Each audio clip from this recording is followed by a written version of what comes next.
Gözümü açtım en güzel seher, ömrüme nur saçan meleksen kızım.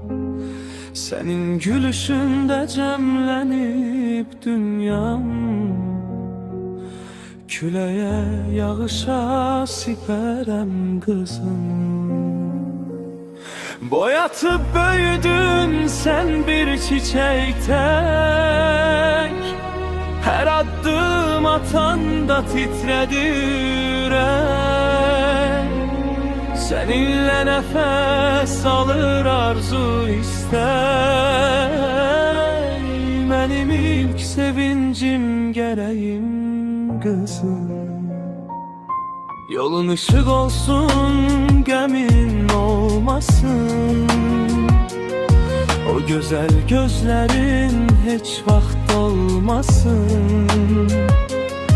Yüzünde tebessüm bir an solmasın, benim canım kanım nefesim kızım.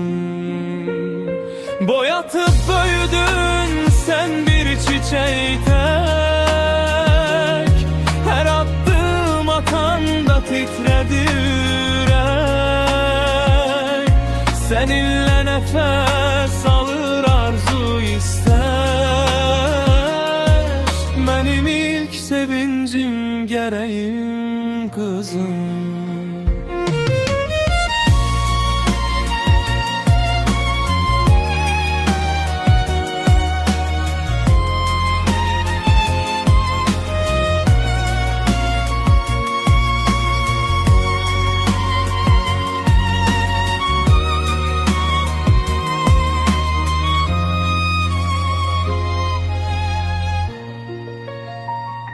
Sen benim canımdan kopan bir kansan, gözümden koruduğum tek varlığımsan.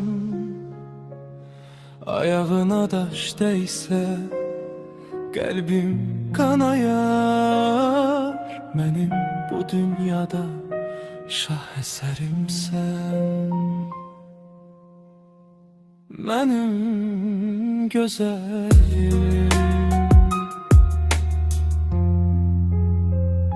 nefesim kızım.